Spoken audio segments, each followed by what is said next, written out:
सुख ढूंढते ढूंढते इस जीव ने कितने दुख भोगा है। सुख की भूख कितने दुखों को भोगने के लिए तुमको मजबूर किया है। सुख की मंजिल तक पहुंचते पहुंचते राह में कितने दुख उठाया है। और जहां जहां तुमको सुख दिख रहा है वहां वहां पहुंचने के बाद भी तुम दुख ही पाते हो। वहां भी सुख नहीं है। मृग तृष्णा, क्योंकि सुख तुम बाहर ढूंढते हो। तेरे ही अंतस्थल में सुख का सागर लहराता है, पर तू विपन्न होकर के दर दर ठोकर खाता है। सुख ढूंढ रहे वन में गिर गह्वर के कंदर में, पर पता नहीं तू पाया वो है तेरे अंदर में, वो है तेरे अंदर। जब मन विषयों से मुड़कर अपने में आता है, चंचलता को तजकर तब स्थिरता का सुख पाता है। मन की चंचलता दुख को जन्म देती है। मन की निर्मलता, मन की स्थिरता, चित्तित गंभीरता ये सुख को जन्म देती है।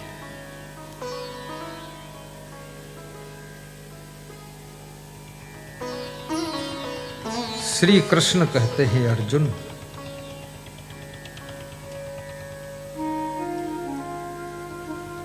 वह व्यक्ति प्रज्ञावान पुरुष है,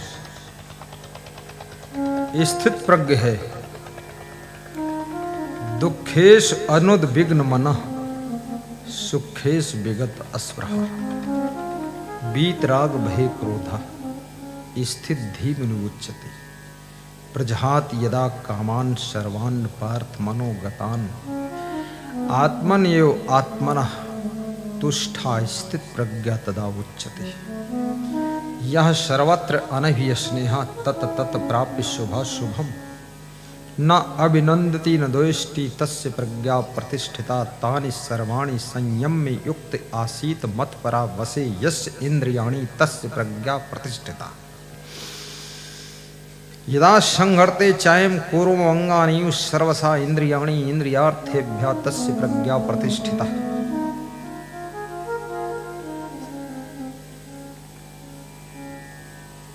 ध्यायतो विषयान् पुंसा संगतेषु पजायते संगात् संजायते कामः कामात् क्रोधो विजायते क्रोधात् भवति सम्मोहः सम्मोहात् स्मृति विभ्रमा स्मृति भ्रंशात् बुद्धिनाशो बुद्धिनाशात् प्रणश्यति।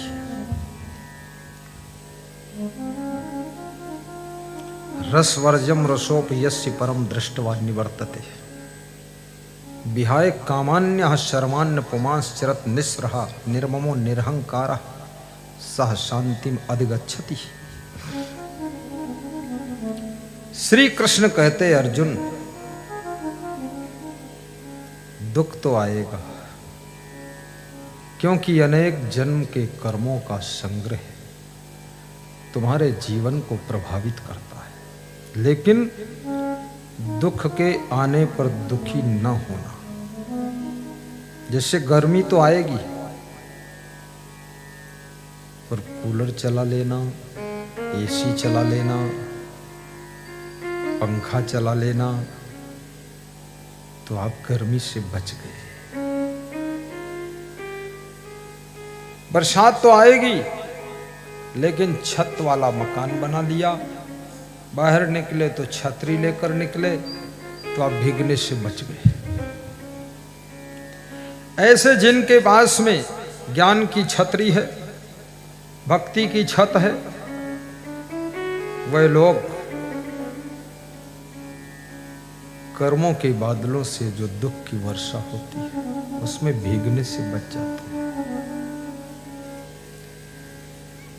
इसलिए सत्संग के द्वारा ही भक्ति मिलती है। बिनु सत्संग भक्ति नहीं हुई।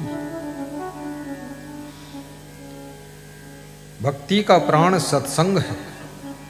जिसने सत्संग छोड़ दिया धीरे धीरे भक्ति उसकी कमजोर हो जाती है। इसलिए बार बार सत्संग सुनना पड़ता है, क्योंकि साथ ही कुसंग देह मन इंद्रिय अंदर कुसंग कामना चाह बाहर कुसंग पदार्थ संगत जड़ चेतन मिल दुर्मदा। ये मन इंद्रियां आपके साथ में ही कुसंग बनकर रहती है। दुनिया से मिलो न मिलो फिर भी आपके मन के अंदर सब बुराइयां पैदा होती। इसलिए अकेले में भी बहुत खतरे। सत्संगियों के साथ में बच सकते हो, क्योंकि तुम बाहर से अकेले हो सकते हो पर भीतर भीड़ बहुत है। विचारों की भीड़ चल रही है। मन के भीतर बहुत सोच विचार चल रहा है। सत्संगियों से जुड़े रहो। गुरु रोज नहीं मिलेंगे, संत रोज नहीं मिलेंगे, लेकिन इतना जरूर है आपस में सत्संग करो। पिता पुत्र बैठकर सत्संग करो, पति पत्नी सत्संग करो। भगवान शंकर सती जी के साथ में बैठकर सत्संग करते थे। सती जी भी विदुषी महिला थी और शंकर भगवान महाविद्वान थे।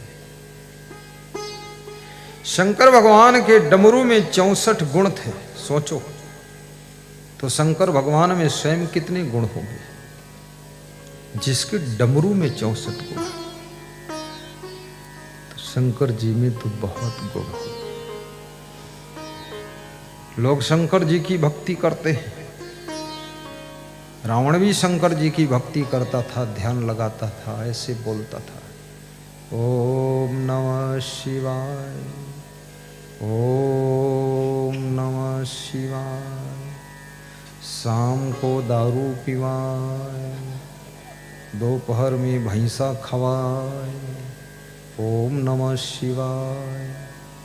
सीता जी का हरण करवाए। अरे जिनका नाम जप रहे हो उनके गुणों पर भी तो दृष्टि डालो। ये क्या कर रहे हो? कितने लोग शिव जी के नाम से भांग खाते हैं और कहते हैं शिव जी की बूटी।